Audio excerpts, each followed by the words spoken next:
Stylist turned creative director Daisy Deane shares the secrets behind her rise and the creation of her creative agency, DELA Studios. I was like broke, self-made, working class, and then I got lots of stuff with Nike. That was an incredible relationship. There's definitely been some moments in the trenches, fully. I can see that fire that younger person has. Maybe it's time to pass the baton and do something different. How does a creative director get work? See, this is maybe going to be a controversial opinion.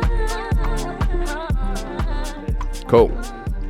All right, so welcome to the Trenches Talk podcast today, guys. And so we have the wonderful Daisy Deane. I've actually worked with Daisy a couple of times. First time was a couple of years ago when you were a stylist. Yes. Right? Yeah. But more recently on an Amazon and Notion shoot of which you were creative director on. Yes. So that's kind of what your journey has been thus far, and so that's why I wanted to get you on, because I'm sure you've got a few interesting stories and things to tell. Yeah, I mean, I've been doing it I've not been doing what I'm doing now such a long time, but I've been in the industry for coming on to 14 years in the summer. Oh my god, that's crazy. Yeah. Really? Yeah, I started when I was 16.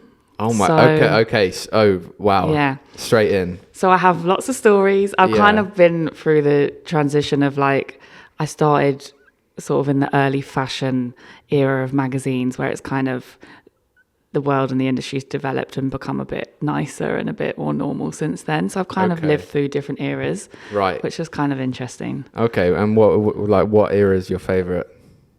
The current one. Okay. But I mean, I wouldn't change any of it because I'm where I am now because of it all. Yeah. I've learned a lot. For sure. And so just to start us off, do you want to tell us and me and the people at home where it all kind of started? Like, what was that? Did you have like a creative itch that you needed to scratch? Like, where did it all start? Yeah, well, I'm kind of lucky that I grew up in a creative house, my single mum, but she is a photographer. And I think she did fine art at Camberwell, which is a UAL college. So I've always been around creativity. So she definitely encouraged that. And she had a Vogue magazine subscription. And I remember in the byline of the magazines being what are these little names here in the side? And she's like, oh, that's the team that works on the shoot. Oh, yeah. And I was like, oh, what's a stylist? And she explained. And then I was 13, 14, and I basically did some research. I don't know, would I have been able to use Google then? I don't know, maybe. Maybe in its early stages. Yeah. I basically with the dial-up internet. Yeah, with the broadband.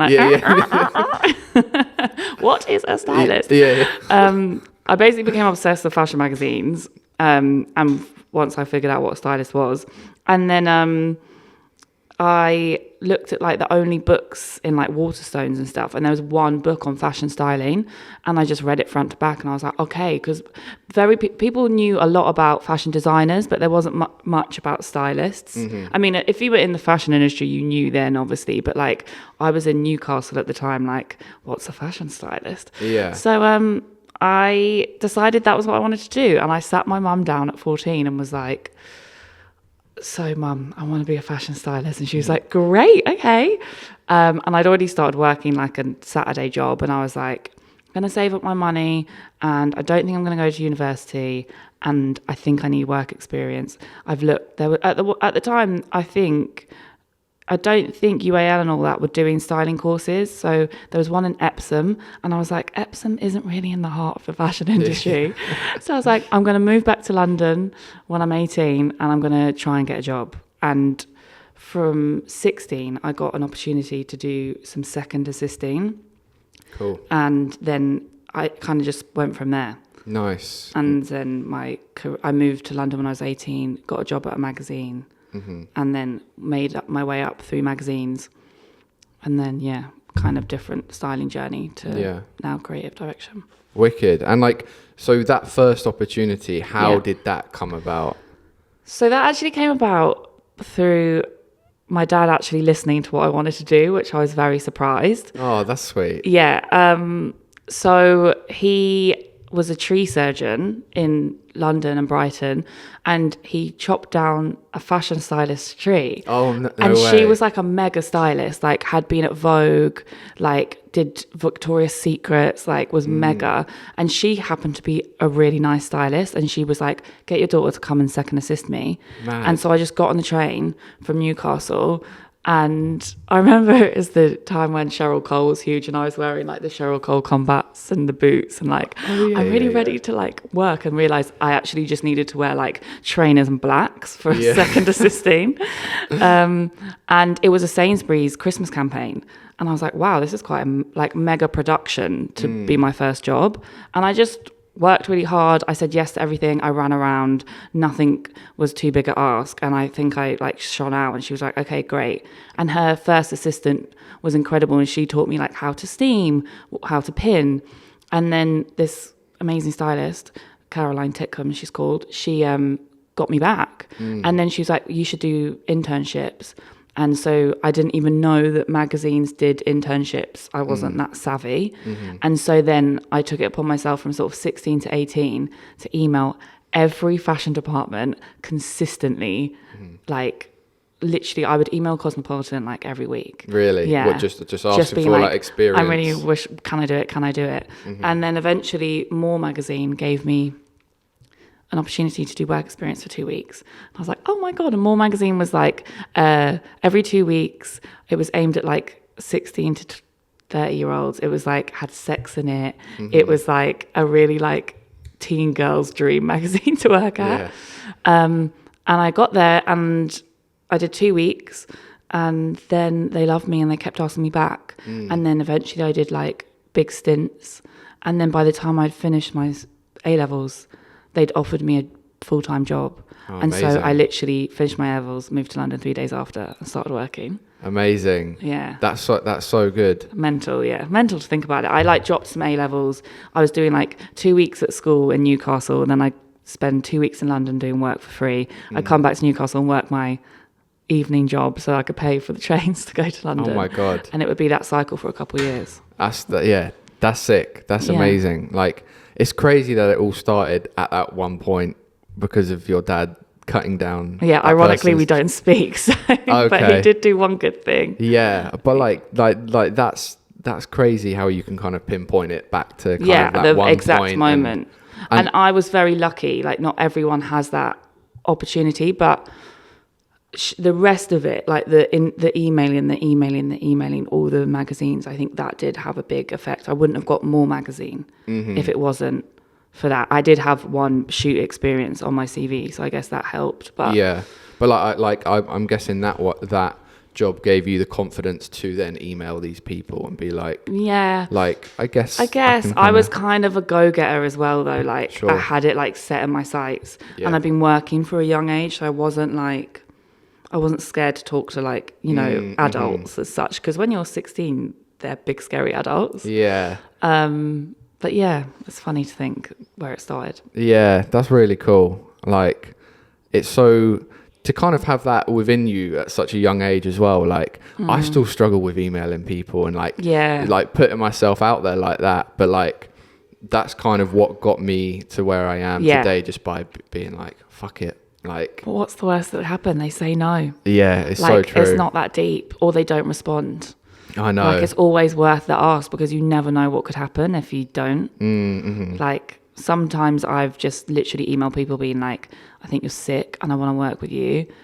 Like, I don't care about the rates or whatever. And then it leads to much bigger things. And then that brings in money. And then you're working with an artist that you think are incredible. And you're like, oh my God, I was talking about that a year ago. Now I'm doing it. So obviously this is The Trenches, and it's where we talk about the non-glamorous side of the industry, the side where, you know, things might happen where it makes you question what you're doing, who you are, why you're even in here in the first place. So have there been any moments like that in your career? Yeah, there have. There have been a few, actually. It hasn't been like a straight trajectory. It's been very up and down. There's a few moments. I got made redundant from magazines twice. So like, I lost my job. Like, the dream job I had, the one I first got when I was 18, within 2 years. Yeah. Within 2 years, they shut that magazine down. And I basically spent 2 years trying to keep a magazine alive with our content and stuff. Like, it was mental. That was the beginning of magazine industry, like, falling apart. Yeah. And then that was, like, heartbreaking. I was like, oh, what am I going to do with my life? That was, like, fully fuck. Like, what am I going to do? I've got rent to pay. And I was part of a magazine house. So I went to some other magazines, Freelance. And then one of the other magazines in that magazine house needed a fashion director, and then I went, which was FHM. And so, jokes, not doing boobs, doing menswear, have you know. And so I went there as fashion editor, and then the same thing happened. Oh, really? 2 years later, and FHM was my dream job. I was 21, I was a fashion editor at a monthly national magazine. It's kind of mental thinking about it. But I met Carlotta there, that's how we met. I met some of my best mates. It was incredible. And then it wasn't selling, and then they shut us down, and I was like, it's happened again. Oh my God. And I had another moment of like, what the fuck am I going to do? And Carlotta was sweet. She teed up GQ. She was off. She was going on to her menswear luxury life. And I was like, yeah, fair play, girl. What am I going to do? And I was more into the music side of things. So then I decided to go freelance. But during that period, I got a contract at Hypebeast, and I actually worked with them, the first office in the UK to launch Hype Bay. And so it was me, the guy, and two other guys. There's three of us. And I worked on this project with Adidas for 6 weeks, launching Hype Bay. And I was doing creative direction, production, sort of management. That was incredible. But I had this trip booked, and I was like, I'm going to Thailand. I've never like done uni, nothing like that. I need to go and have fun. Yeah. I'm like, 23, let me live. And they were like, please stay and work for us at Hypebeast. I don't know what, I was like destined for that beach. I was like, no, I'm going. Like, I probably would still be at Hypebeast now if I didn't go. Yeah. And I was like, no, I'm going. And then I came back and I was like, went to Thailand for 5 weeks. I was like, what the fuck did I just do? Yeah. I've got no money. I spent all my money on buckets in Thailand. Buckets on the beach. And I've taken 5 weeks out of my once blossoming career. And it's tumbleweed. Oh no. It was tumbleweed. Really? It took ages to get it back. And I that momentum just the deaded. momentum. It wasn't stupid, because I obviously needed to do that for whatever reason, but it was scary. Yeah. I was like broke. I'm not from money. I've never been from money. I've been self-made, working class. Like, so there was no dad pay the rent. It was like, I'm funding myself. Yeah. So I was just like, bloody hell, what have I done? But I worked really hard, and I got some jobs, and it obviously made through. And then I think Wretch was one of the first people I worked with. Oh, really? After that, I'm pretty sure it was that job that was like the saving grace. Not bad. Yeah, great, incredible. And we went on to work together quite a bit, and still have a great relationship. But there's definitely been some moments in the trenches fully. Yeah. And it's okay. It is always okay. You just have to know that it's going to work out. I mean, you have to put the work in to work it out, but like, you got to trust. I wouldn't quit, like, because there's been so many times I've been like, fuck this, man. I'm going to go do something else. Yeah. But you wouldn't get the same love. You wouldn't get the same gratification. And then once you come out the other side, it tastes so much sweeter. And you're like, right, learning from that. Not taking 5 weeks off again. Yeah. And I haven't ever since. Yeah. I mean, yeah, that was a bold move. Bold. 23-year-olds, they're crazy. 23-year-old me was on one. Yeah. But like, so in the moment where you lost both of your jobs, like, what was kind of going through your head at that point? Did you still believe that you could do it? I did, but the idea had changed. I spent 5-6 years working in magazines, so it was like, okay, now it's two of them have gone. Now you need to leave magazines behind. Yeah. Because I could have worked really hard at getting magazine work again, or trying to be a fashion editor at another magazine, but I'd built a bit of a name for myself being a fashion editor at a big magazine. Yeah. There was this space, and then I was like, okay, I can use this momentum of my name. FHM's just closed. Everyone knows. It was a moment, you know. so I was like, my idea of what I was doing changed. I wasn't going to be a stylist and a writer. And because at FHM, I did lots of writing, lots of other stuff within that. Styling was one tiny part, which is kind of where the love for creative direction niggling came. I was like, at FHM, I did so much more than styling. It was the creative direction. Sure. And so that after a while, I missed that. But yeah, it just shifted. Yeah. But I wasn't like, I'm not going to do this at any point, because that's all I kind of know. That's all I'm trained in. Yeah. I didn't go to university. I did a few years at a hairdresser's, but like, I can't cut no one's hair. Yeah. Like, that's all I know. So But like, I feel like almost when you have no plan B, that's when you're just like savage with it. You just got balls to the floor. Yeah. Like, go. Yeah, for real. Got to do. And that was when I did a lot of testing and, you know, figuring out my style and hustling again. But testing is a great way, like doing passion projects to figure out who it is you want to be. Were you just like working with people that you'd met previously? No, it was just like random, really random. Like random link-ups. Yeah, like I like your photography. I want to do this style shoot. You'd just approach them. Yeah. Kind of thing.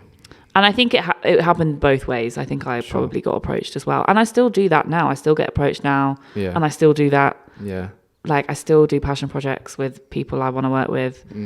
It's a nice way for them to be like, they might want to work with me because they see I do commercial stuff. They're like, maybe I should do this passion project with her because then maybe I can get a paid job. Yeah. And that's kind of what I'm thinking as well. Yeah. And vice versa. Yeah, for sure. Yeah.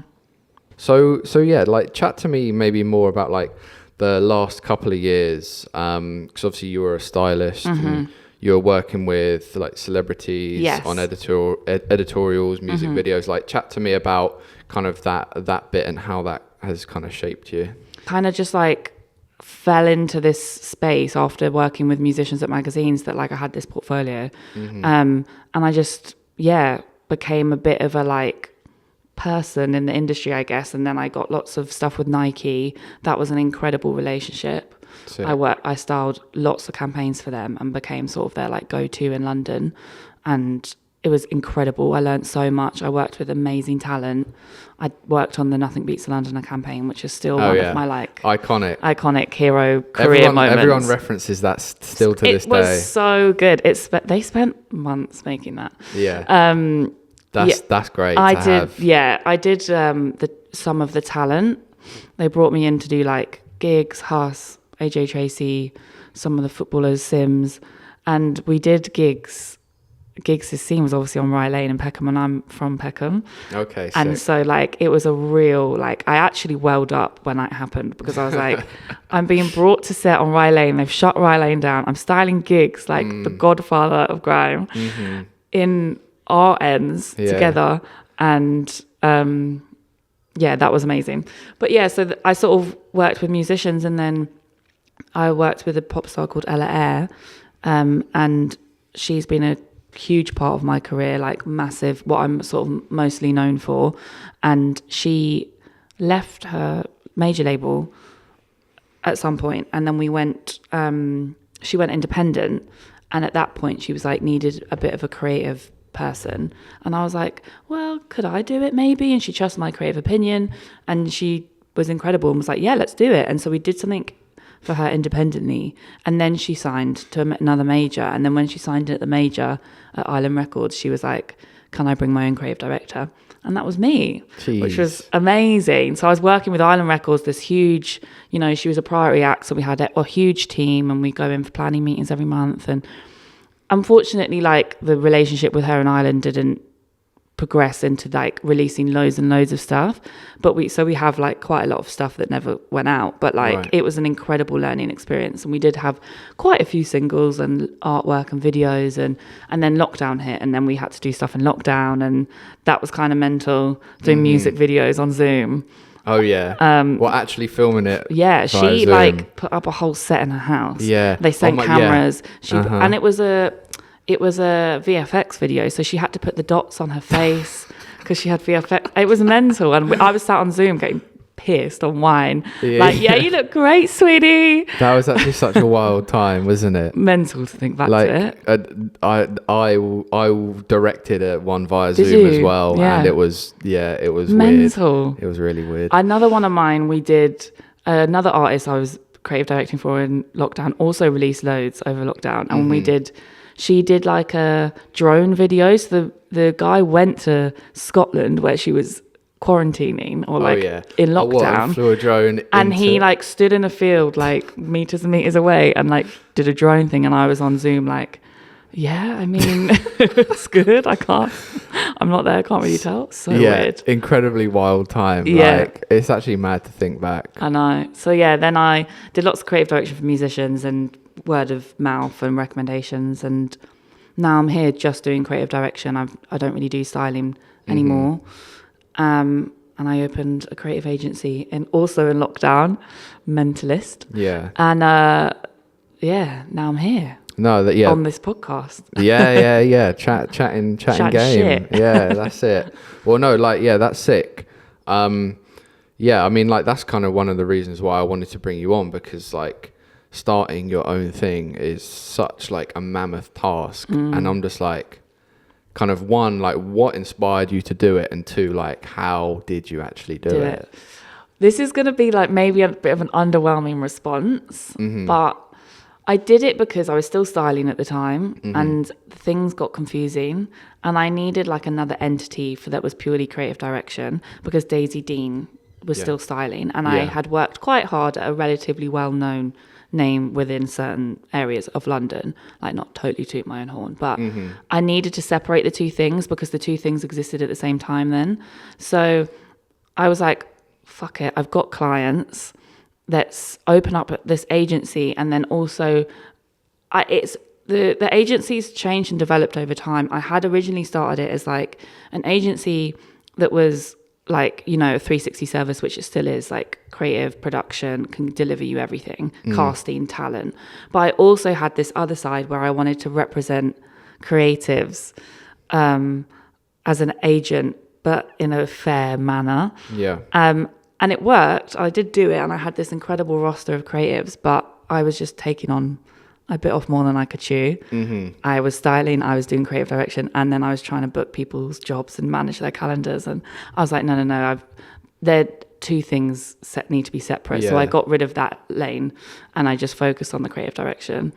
And I guess, that was the main reason I wanted to do it, but also it pushed me to be like, you need to push this to make this work, because I could easily sit and do styling and be comfortable and get jobs and earn money. But at this point, my passion really was the creative direction and like telling stories and being part of a bigger, wider project. So it kind of was a bit of a like push to make that work. Yeah, for sure. And also that hustle culture we talked about earlier. I'd got to a place of styling where I wasn't hustling anyone. Yeah. Work was coming to me. Yeah. And that was an incredible, lucky place to be. But like I'm back to the hustle culture. I have to like hustle and tell people what DELA Studio is and get work through there, because it's an overcapacitated industry as creatives are. But like, I needed that fire and that determination back, because I was like, I believe in this. I can make it work. I've got all the connections. I'm a nice person. Yeah. That's like our brand ethos. It's like, I don't work with dicks. Like, good vibes, create really incredible content on the other side of the camera.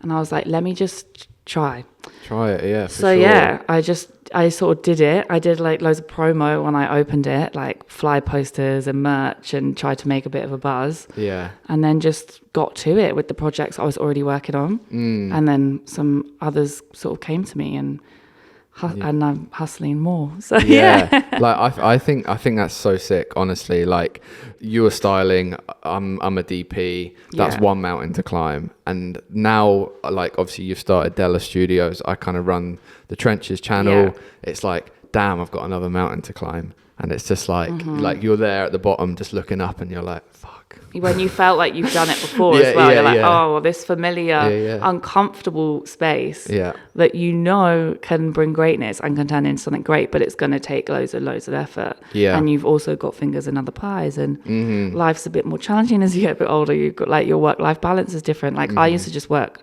constantly, and I don't do that now. Like, I work really hard, but I take time because I know that the creativity won't run unless I've had like right. good mental space outside of work. Whereas before I'd just be like 24/7, literally. Yeah. And so like things are slightly different of like managing everything. It's harder. There was still room to grow within styling. I hadn't made it whatsoever, but my heart wasn't in it anymore. Yeah. I'd been doing it for 11, 12 years. I only stopped properly literally like last year. Yeah. Okay. So like Mad. 13 years and styling is a slog in terms of physical and like effort.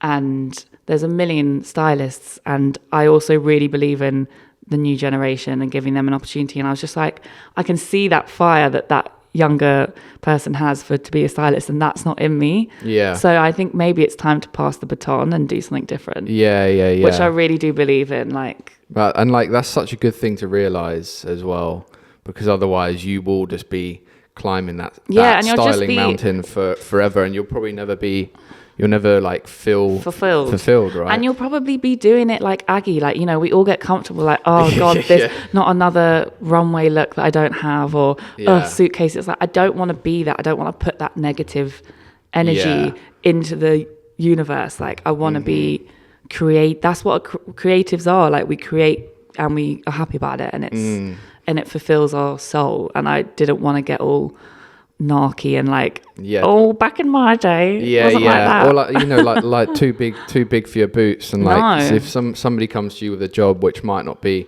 right for you, and you take it on, and then you're like this. Then you bring bad vibes. Exactly. And it's just like, like I could catch myself maybe being like, oh, that new up and coming person is getting all the work, and I'm like, no, that's not. I never want to be that. I want to champion people and be like that. Yes, they're sick. And as I started doing creative direction, my mindset on that really changed, because sometimes I'm not the right stylist for the job. So even when I was a stylist, I was hiring other stylists on jobs when I was doing creative direction. Yeah. So like, I just always wanted to be sort of like championing the new talent and like helping, and not be like those sour bitches. Like, that's my job. Yeah, you know? For sure. I mean, like we're all in this together, and I think it's like, it's safety in numbers, but I think just by bringing different people on, you achieve far greater and different things than it would be just yourself pushing it. Different is key, because like the different people, the different team breeds different outcome. Like, you can get so stuck in a rhythm of working with the same people, and the same, everything starts to feel and look the same. In your eyes, what does a creative director do? This is such a tricky one. It is. Because it's such an ambiguous term. Yeah. And it means different things in different realms. So creative director at a fashion label is like the helm. You know, Pharrell is the creative director of Louis Vuitton men's. So like, that's totally different to what I do, because he's designing, and I mean, he definitely does do creative direction as what I do as well, but he might get a different creative director on a Louis Vuitton men's campaign. Yeah. So what I do is like visual identity, like creative branding, like bringing teams together. Basically, I do like coming up with a creative idea. So that's like creating a pitch deck or creating a mood board. That's lots of different references, lots of research applied into like a piece of work, a deck. And then I also onboard the team. So sometimes like people call themselves an art director. That can be confusing too, because an art director's a set designer in film. Yeah. So I don't call myself an art director, because I work with art directors on shoots. Yeah. But art directors often can make sure they do image selection and like make sure the model's posing right or whatever, which I do sometimes too. But creating the idea, coming up with the idea from my brain with references. Yeah. And then pitching it to clients and speaking to clients. Client management is a lot of what I do. And then casting, getting the right people, getting the talent, models, whoever it is. And then getting all the right team. So like the photographer, the director, the DOP, everyone. And that's the part that I love, is bringing together the right team to create a certain aesthetic or a certain vibe. Yeah. And then on set, creative direction, like leading, literally being the lead person on set, the person with all the answers, the yes, the no's, the signs off. I'm essentially see someone like you, I would be your client, but in a creative, nice way, not in like a big scary way, because I'm the buffer between the actual client. Yeah.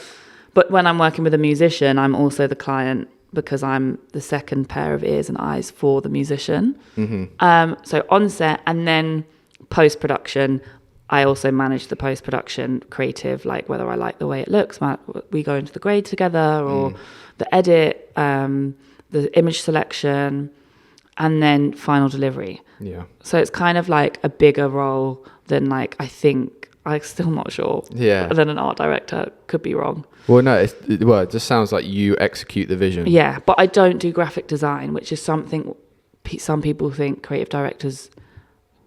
I mean, a lot of creative directors do. Yeah. Creative directors in magazines are like graphic creative directors, but they also do the visual creative direction too. It's confusing. But like, I don't think you need to do everything. It's like some fashion designers or artists don't actually make their own art. Yeah. They get other people to make. They have the idea and they facilitate the team. That's a good point. Make it happen. I often think, I'm like, oh, Daisy, you're not real because you don't do graphic design. No, really? Yeah, I'd sometimes have that. And I've thought about training to try and like, sometimes it would make my life easier to be like, can we just change this font on artwork that's a square and we're literally putting, like, I'll mock it up in you could Keynote just do it or yourself, whatever. right? But like, I can't physically do it in InDesign. So I've thought about it, and maybe that's something I'll aim to do at some point. But I also do believe in like graphic designers you have a style, and I'll hire a specific style designer for a project. So because otherwise it just gets too nitty gritty, and you're like, oh, I really like this font, but like it's not also right for this spreading project, yourself too thin. Like there's only so much one person can do. You know, only so many hours in the day. But I don't know, it's food for thought. So that's what I would say my role as a creative director is. And that's similar to creative directors in the music industry. But some creative directors in the music industry do also do graphic design as well. Yeah. So it's confusing. I wouldn't worry about that. Yeah. I wouldn't worry. Like your work's pretty fire, so I wouldn't worry about that. That's kind, thanks. Yeah. I'll stress about that another day. Yeah. That's it. Any graphic designers out there, go shout hit me Daisy. Up. Yeah, hit me up. Slide in the DMs. I'm always looking for good ones. Like how does a creative director get work? Oh my god. Like how would you go about like getting work? I mean, it's not too dissimilar to how I was saying for styling. Yeah. A lot of it is word of mouth. Yeah. And I'm very grateful that I'm actually quite close to a really like big creative director in the UK music industry, and she's kind of like, I'd say like a mentor to me. She's incredible. I like dance. She's called Dan Sanders. Not that she'll watch this, but she's incredible, and she's like an OG. She's been doing it years, and she is great. She's really like been a soundboard of advice for me. Like I can ask her, what do you think? The music industry is funny with rates as well. Like every label is different, every artist is different, whether it's the management paying or the artist. And so like she helps me with what she thinks I should price myself at compared to like what she would pay, because she also hires creative directors. She's been really great in passing me work as well. Like if she hears of jobs, she'll always recommend me. So I really have to like say to her that she's a massive part of getting me work. But also I've fallen into a place where I work really closely with Notion magazine, which is obviously where we worked, and they have an agency, like a ad style media agency, where they book advertising work, and they sell in a media plan with their media magazine, but they also create the assets. But so when that happens, they quite often, me and Nicholas, who runs Notion magazine, are very close. He will get me to do the production of that work, and they do white label stuff, so that's not like attached to Notion, but they also do Notion advertorials. So I'm very lucky that that's a revenue of work, and that came from me emailing Nicholas. Like I got his email from somewhere when I was styling, going, I love what you do. Yeah, this is what I do. Can we work together? And he was like, yeah. Sick. That literally came from, we met up. I was like, because that's one thing is key. I always meet everyone I work with. Yeah. Because like, I don't want to bring twat onto set, but also we can vibe and like understand each other. So I'm always like, can we meet for a coffee? Even if I don't know them, literally, I will email someone I do not know and be like, hey, this is what I do. Can we go for a coffee? And sometimes it works. And in that instance, it did. And we gelled and we clicked. And he now really trusts me. He like tested me with a few projects and was like, okay, she's doing what she says she can do. And I can trust her. So that's another like line of work. And then the other way is literally emailing. Doing the same thing I did when I was a stylist. Emailing artists, being like, I love what you do.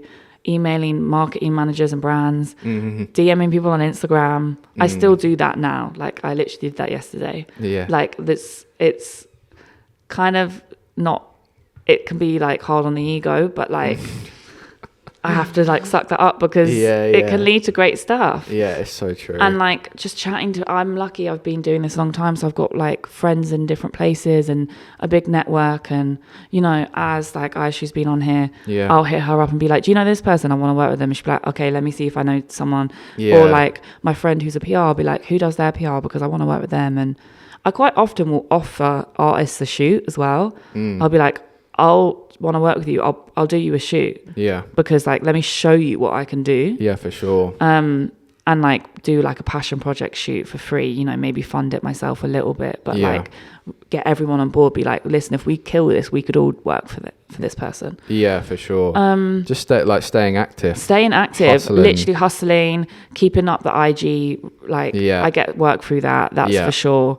Trying to do TikTok these days, but I'm not that good at it. And just trying to be like at events as well, and like be literally active Annie, and be like, yo, this is what I do. Like, have you got any? Do you think could we work together? Do we work? And looking at aesthetics as well, where my aesthetic aligns with other brands, and like I'm like, cool, that makes sense for that person. So. Maybe it'll make sense for them. No, I hear that. You've got to be active and you've got to put yourself out there. You've just got to like let go of the what will people think of me if I post this? I or will whatever. And it's like, don't care. Whatever, get it out there. Someone's going to connect with what you're doing, and I'm very lucky that like with DELA, I've got a lot of people emailing me like, I really love what you do. I want to work with you, and that's really nice affirmation of like, okay, I'm doing something right. And what I'm hustling, trying to get across is connecting. For sure. Which is literally the goal. No, for real. And like, I've just like, I've noticed a lot of people on Instagram now, like really just connect with just like you being yourself. And it's like, I'm not trying to like post like, or even though I do like like this fancy behind the scenes stuff, but like I do that to kind of grab people's attention and try and it works, be flashy. But I feel like you don't see people doing what you do, like your type of jobs in the film industry, making their own content and BTS. Like it's so, you've really found like a little niche in the market, because it's like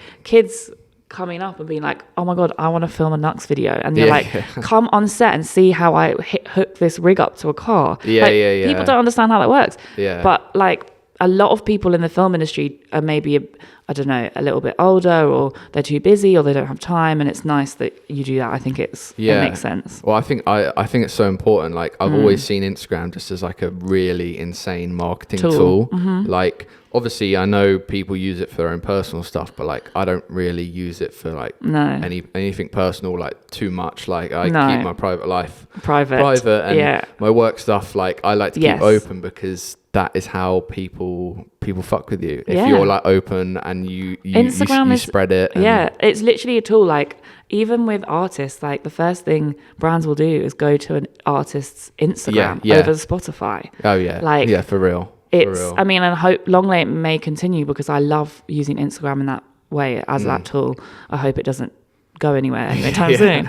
But like it is literally the place I go to where I look for creatives work. It's where I put out jobs. It's where I find references. It's where I connect with people. It's like the number one tool. It's incredible. But like I also like, I don't think people should look at it like too. I used to like really overthink it, and I'm just like bro, just like. Oh yeah, I used to do that. I never ever put myself on my Instagram. Yeah. I only put work.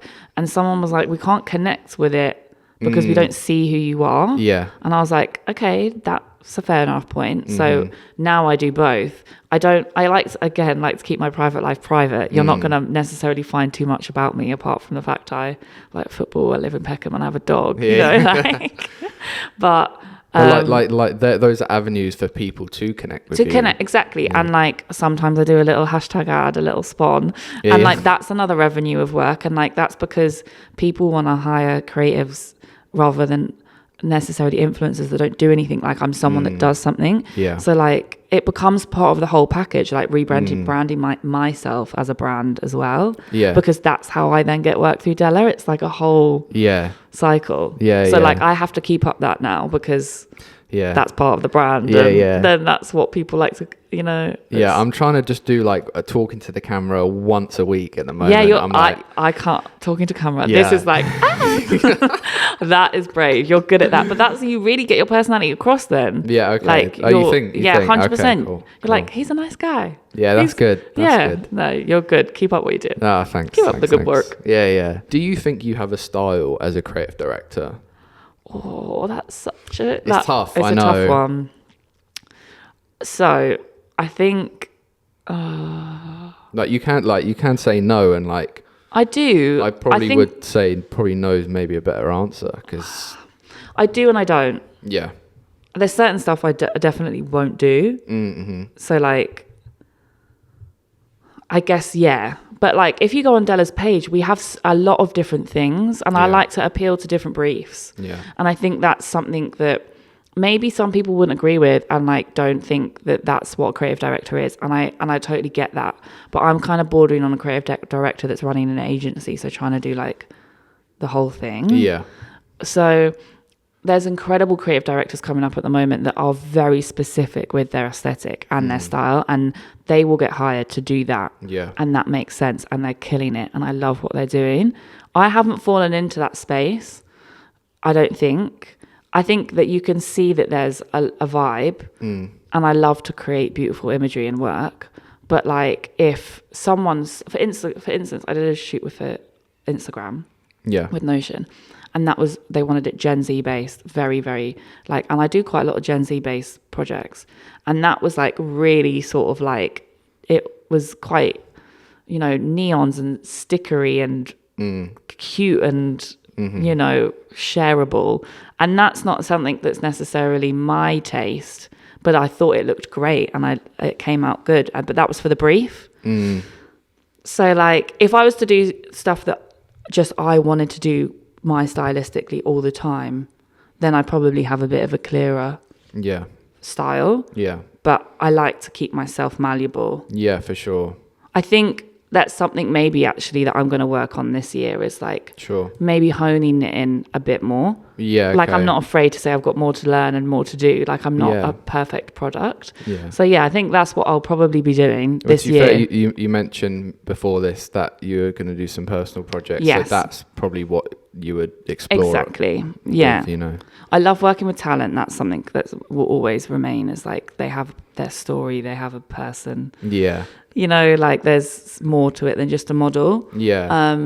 Like I also say, because somebody asked me this, and I said I don't have a style aesthetically, but like my style is how I approach things and how I'm like. That's a really good point. Is like how I am on set. My style of like open-mindedness, the feeling of we can do anything. Kind of thing. It's not like you can't see it aesthetically, but it's more just what goes into.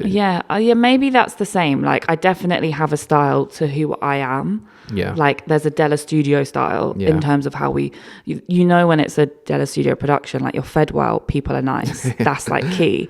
Like tick tick tick. Because they are key on set, and I don't want to take the piss out of people, and we agree everything beforehand, and like I don't.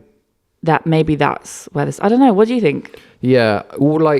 I think aesthetically we probably all have like preferences, but whether or not that fits the brief is a totally different thing. Like I really like dark images, and like I know I can't if I offer that to every job that I'm on, like I will not get hired again. You know what I mean? I think it's maybe like where I am at the moment. I'm still in my early stages of my creative direction career. And for now, I'm just like trying to do as much as I can. Yeah. And maybe later down in the line, I might finesse and hone that in a bit. Yeah. But like, it's hard to do when you're trying to still build out what like your brand. And right? like, I'm still like, sometimes Daisy Deane gets hired as the creative director and just goes into a brand and consults. But like DELA Studio as a creative agency, we need to be versatile. We need to do multiple things.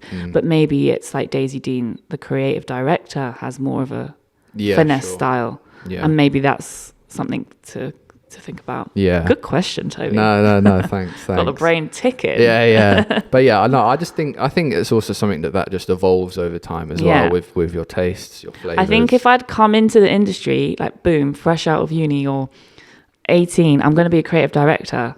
I think that would be where I would finesse the very clear aesthetic and style, because that's what I did as a stylist. But I think maybe I'm kind of bringing some of my styling into my creative direction in terms of like that style, like your tastes. My taste is always the same, but like visually, I like to do things. I like things to be different as well. I like to challenge myself. I like to keep things going rather than everything always looking the same. But that's not me dissing those people that do that, because I can very much see how it works. And that's how someone like Slow Tie will be like, right, I'm using them because that fits with my brand. Yeah, for sure. So I get it. Let's talk about a kind of a case study, specifically the one that we just worked on together, which was the Notion X Amazon Music's 2024's Breakthrough Artist. Yes. Is that correct? Yeah, Amazon Music's Breakthrough Artist for 2024. Yeah. Times Notion. Yeah, that's the one. Yes. So, obviously it's all out. And it looks incredible. Well done, team. Yeah, it honestly looks so sick. Thank you. I appreciate that. Well, your work as well. No, thank you. I mean, but like, I think you did a really good job in just like keeping that vibe consistent between the stills, between the video, and just like the vibe on set. Like everyone had such a nice time. Yeah. Like, so like I remember pretty much. So for the people at home, we shot 13 artists over 2 days. Yes. Pretty much like breakthrough artists, but like killer breakthrough artists. Yeah, everyone's massive, having a moment. Yeah. It's exciting. But I remember just like the feedback we got from pretty much every team was like, everyone's so nice, and like we've actually had such a nice because being on set can be pretty stressed. Yeah, and something like that was high pressure. Like each artist had we had the craziest schedule. It was like 20 minutes still, change look, 20 minutes still, second look, 40-minute video. Yeah. Like break, So yeah, actually it was a tight ship. It was. Shout out Ellie, my producer, every time she was on that. But for it to be such a mental shoot and everyone, talent and team, we had incredible feedback directly to Amazon as well, which Amazon passed on to us, which is wicked. So nice. That sort of instant gratification of people enjoyed themselves. Someone was like, this is the best shoot we've ever been on. I was like, what? Yeah. Oh my God. Or like, this is so much nicer than like what they expected. Because like with that, it could be a bit like of a conveyor belt, and like you've got all these different people and maybe attitudes coming in and going so quickly. But like, I don't know. Yeah, we managed to make it work. I made an effort of like briefing each artist as they came. So I made sure they came to me and explained what they're doing. I showed them the mood boards. I explained how the run of the day would be. We had a big team on it. You know, I had like a big production team, like everyone being like, you want tea? You want coffee? That's just like, that's one thing I pride myself on. And I'm always going to make sure it's like my team are nice and smiley to people and make them feel comfortable. And my best mate, Daisy, who helps me out, she's like incredible. I try and bring her to every shoot. She's an incredibly organized woman and just keeps me sane. But she also is just so nice. And I think having that person to be like, I'm talking to you like a human, like not a shiny pop star. Do you need a cup of tea? Are you hungry? chill, what music do you want on? I always like those sort of things I've learned over the years to make someone comfortable is like what music gets you going.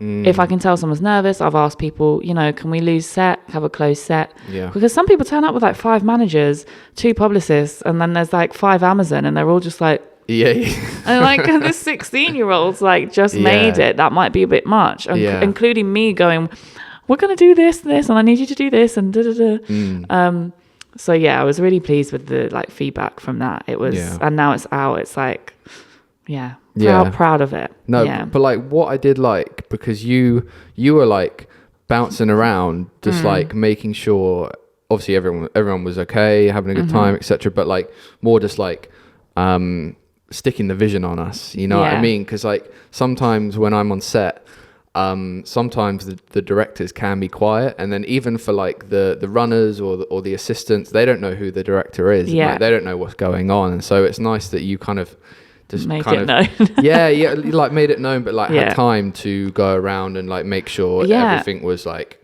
moving in the right direction. One direction. Well, I think I had spent so much time prepping that project. It was like a month prep, and it was the biggest job I've done with a bunch of artists I really respect, and a bunch of creatives I also really respect, and was really gassed that they were doing it. So like I was just like, I'm kind of the glue holding this together, and I want to make sure that all this work and all these people are here for not for nothing, and then it comes the way and I guess my role is a bit of a control freak, and I let people do what they need to do, but I do need to be like, because it falls on me, it falls on my shoulders if something doesn't happen. But like, just also they're reminding people like, yeah, cool, we did that. And I think because there was 13 artists, they were doing the same thing. I wanted to make sure that they said different things on video, or like, did you get that? Or what did they say? Was it interesting? If not, do we need to redo it? Like, and so, I guess it's good to hear that was nice. I didn't realize that not everyone does that, but I just wanted to also keep morale up for like two long days. Like, is it good? Like, and like we were we were in like a basement room or whatever. Yeah, you're in like the little naughty corner room, and we had this like fuck off set. But like, I'd like to be honest, I think you got the right people on for that job as well. And like you were saying, you know, obviously you have to make sure the vision is heard and understood, but at the same time, when you get the right people on, you trust them to do their thing. Just like to be fair, I actually don't felt like I came in and I did come in and check with you guys, but I did not stress about Az and you, because I knew me and Az had spent a lot of time talking about the prep of this. We'd been on the phone day and night. She was sick of me. But like, we knew, I was like, this is the thing. I'd printed her out all her questions, you know, like it was there, it was set up, and I trusted her. And the reason I got her to direct the videos is because of the incredible person she is, and like knowing she can spitball with these artists. And like, yes, we've got these questions that we need answered, but absolutely you have to pepper in ones in between to warm them up and get funny anecdotes. And I knew that she was the perfect person to be on the other side of that camera with the musicians to bring out their personality, because we were interviewing them. The videos, if you've not seen, were just, you know, Q&As and then a little like 30-second jam to their track. But like, if they weren't comfortable, or if they were tired, or, you know, you need a director there that's like not afraid to pull them out of their shell. Just jump in and like, or call them out, or be you hang in, what's going on, or something like that, just to like shake the personality out of him a bit. So she was perfect for that, and obviously you were incredible. We wanted you from the off, and luckily you said yes. Thank you. So there was kind of like, I trust people to do their thing. The same with Shamara Roper, who did hair. I didn't brief her. Like, I just let her do her thing. Because I knew every single time, and she slayed the boots down. Honey. Like, she really did cane rows in like 15 minutes, and like, really, like Strands had his afro out, and he had a whole full set of braids in half an hour, and like every hairstyle was Almeen with his unreal dreads in little funny bunches. But it's like, those artists have never had that hairstyle before, and now Shamara's doing Almeen. Oh really? Sick. And like, it's yeah, it's really just incredible to watch her do. That's why I wanted Shamara, because she's creative and she do something different for each person. The same with Carlotta Constant, the stylist, one of the best in the game. We'll say it hands down every time. She is amazing. Yeah. And I just was like, do your thing, you've got my brief. And I was like, I'll go over and be like, what are you thinking? And for the second outfit, the colourful bit, there was a lot that was a bit like Tetris and Jenga. But for the black and white outfits that you guys got, it was just like every time. Yeah. I trust people to do their thing once they've been given the brief. Like they're gonna follow it. That's like, it's such a, I think you'll probably look back on this project and like you'll see almost like the tropes of like the hairstyles, some of the styling in these artists' image from now on. I hope so. I honestly think you will. How did this job come about, and how did you approach it when you first kind of got that brief through? So it came through Notion. It was in collaboration with Notion this year. Last year it was Hunger. And the brief from Amazon was to like up the ante in terms of the creativity, because they just kind of did it on like a white backdrop and different color armors last year. Sure. And the video, they wanted a lot more of the concept built out. So the brief came to me from Nicholas at just Notion. like in text? No, like text in form, he sends me an email with all the like decks and stuff. Okay.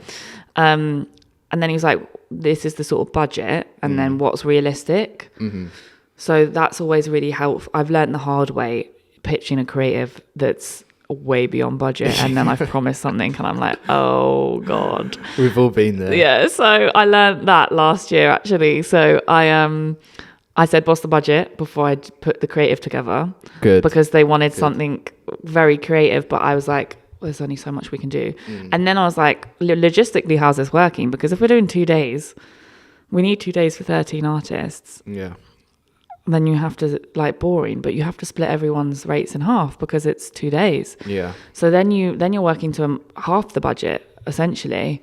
So I then came up with the idea of something sort of like that had a bit more depth than just the colorama, but that was also that could just stay the same, and we'd cycle the artists out. But then we were like, okay, so the styling changes, and maybe we do 2 looks, and we do this colorful look and a black and white look. So the hero comp moment of them all together, it was a comp, secrets out, was them comped together in this black, everyone was in black and white. So it was like unison, like really thought out. And then the solo shots for like the Notion digital covers and other shots were in a colourful outfit. Yeah.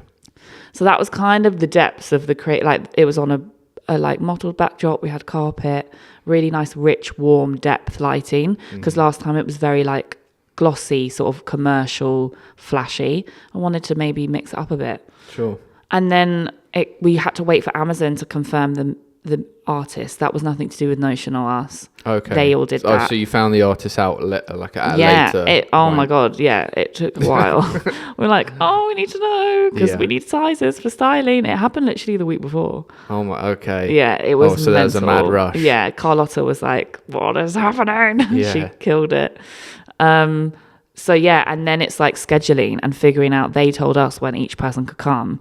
So then it's like, okay, and then what music are they going to use for the video, and where are we, me and Rashidi, who is the photographer who was incredible as well. Yeah. We wanted to pre-plan the comp, because when you're comping that many people, we have to plan it in terms of different height variants and depth, so it doesn't look like a comp. Yeah. So they look like they're all there, and so we plan that within an inch of its life. Okay. Sort of like the day before, morning of the shoot, and then when people came, okay, cool, this is where you're going in the comp. We're going to slot you in. That's going to be really straightforward and simple. Quick, bam, bam, bam, shot, and then get up, move around, do something cute, and then change the look, and we'll do the more freer stuff in the other look. So yeah, it was a lot of planning. Yeah. And shout out to my producer, makes all that happen. Yeah. With a lot of like, can we do this? Can we do that? Can we do this? Where do we get that? It was just a lot of phone calls, a lot of Zooms, a lot of WhatsApps. But yeah, that's kind of how it came to fruition. I've got a couple more questions before we round it up. Okay, hit me.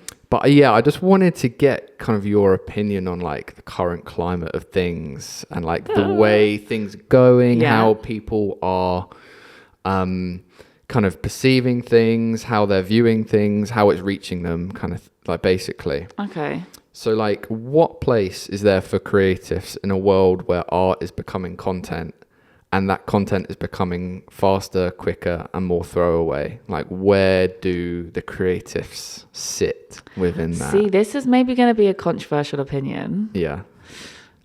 I think that it's maybe good because there is this constant, like, anyone can do it, anyone can make art content and put it out there, and it can be perceived. Yeah. Like, if you want to be a creative director or a photographer or a stylist, you can just create content with your friends, with your peers. In some aspects, even with an iPhone, you don't need to have like professional camera equipment or whatever, and put it out there. So I think there's a really good platform and a really good time and space, but I understand it's oversaturated. There is so much, and there's so many artists, musicians, and everything, and everyone's referencing everyone. But like, I think kind of that's, unless you go back to like way back when we're doing Renaissance paintings, that's kind of like what art is. Everyone does influence everyone. Yeah, it's true. Art influences everyone. Yeah. And so like, I don't think it's a bad thing. I just think you got to try not get caught up in your head too much about whether your thing is hitting or creating so much of a moment. There's definitely this air of wanting to create like a viral moment. Yeah. And I get that, because when things do, you're like, oh my God, like, you know, Ants is number one candidate video, incredible. All his videos, incredible. Yeah. But I think if we weren't in that climate, would something like that have that moment? Yeah, it's true. You know, like probably chicken and egg. Like, he's an independent artist. He blew up. He got an Arsenal campaign based off that thing. Yeah. Like more that, more life, more flowers. Yeah. I'm like, I don't know. I think I like it because I can just keep putting stuff out, and it's not too deep. It's not being overanalyzed. You know, I can test things out. Did that work? No, okay, cool. Archive that. Did that work? Yeah, cool. Do more of that. Yeah. I think it's kind of like, I mean, TikTok is a nightmare in ways. So I understand the conversation on that. But again, it can also be a great way to make someone. Yeah, I really like that opinion, because you're acknowledging it, but you're like, but something good can come out of this situation. I'm a cup half full kind of girly. So like, I'm like, yeah, if you can listen, it is what it is. Like, we haven't got any power to change it, have we, really? So let's use it for positivity and use it to our benefit.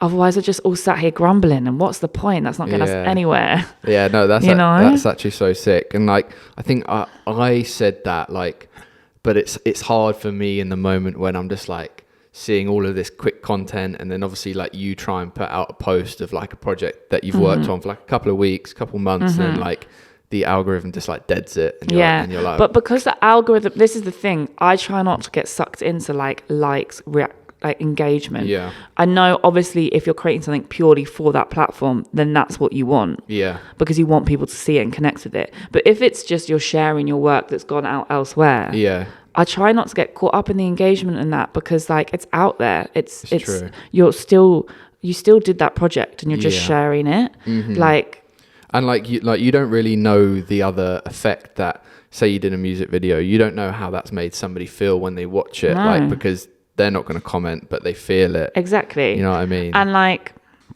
those people that you do connect with, it can really connect with, and then that could breed other creativity, or like spark an idea, or that you might not react to what there in the moment, but like a client might go onto your profile and then look at that particular piece of art or content and be like, yeah, he's perfect for the job. Yeah. Like it doesn't need to be so instantaneous. People want instant gratification. But like, it could come further down the line. That piece of content could have its purpose 3 months down the line. So true. So like, I just try not to get too caught up in the like, oh my God, it's not got that many views. Or I'm just like, it's there. See, if you like it, great. I like it. I don't care. That's it. You know? That's a really good answer. That was good. People take fucking notes right now. Write this shit down. Yeah, that was great. Okay, good. Pearls of wisdom for free. Come on. Daisy Deane, spitting free game. Cool. And so how are you going to approach the next couple of years? Like, where do you think the creative industries will be? Oh God, where will it be? I don't know. Hopefully doing more greatness. I think the creative industry's really blossomed recently in terms of like people understanding creative vision, especially within music. Someone like Little Sims has really like championed that for creatives. Like, look at how having a really clear creative aesthetic and idea can make someone into a superstar. It's not just about having the music, it's about having the visuals to represent them too. Yeah. So I hope it just continues to blossom. Someone like The Last Dinner Party, who we worked with, I'm so happy they're on the scene because they clearly have a creative director finessing everything that they do, because everything they do is visually branded on point. You are not questioning what they're about or what their visual representation is. And so they're kind of like a thing for me to show people, like, look, if you do it and you trust the vision and do it properly, it can really work. So I hope it just continues to blossom, and I hope more musicians in the early stages sort of take the idea to do that. You know, someone like Ants Live had that creative vision from the off, and it's really done well. So maybe people just like think about it more. My plan is to just I guess what I mentioned before is kind of finesse and hone in a bit more of a visual identity for me. But just I want to do cool things. I want to do stuff that hits people on a big scale. Ironic, I was talking about like people connecting with stuff on Instagram, but like I'm kind of old school. Like, I want to see something in Piccadilly Circus. Like, I want something that's maybe on the TV that everyone across the country sees, that it's not just our little pocket. You know, or like a stage design for someone at Glastonbury on the Pyramid stage, you know, that kind of thing. That scale. That's always my like goal, is like big scale. And to work with more clients and people that I believe in what they're doing. I'm good at storytelling, more than just like throwaway stuff. So yeah, hopefully more of that. Does that answer your question? That does. Yeah. Cool. And like, I think just having fun with it. Oh my God, enjoying it. And working with new people, connecting with the next generation, giving back a bit, how I can maybe help community. You know, trying to do it all. Yeah. Well, yeah, day by day. Day by day. You got to take it like that. But yeah. And finally, what does success mean to you? Oh, wow, that made my belly flip a bit. Like, kind of emotional. What does success mean to me? Emotions high on the trenches. Yes. Yeah. No, success means to me like creating stuff that I'm proud of, it connecting with the desired audience, happy, generally, so not overworked, not underworked. Yeah, I think that's it. Yeah.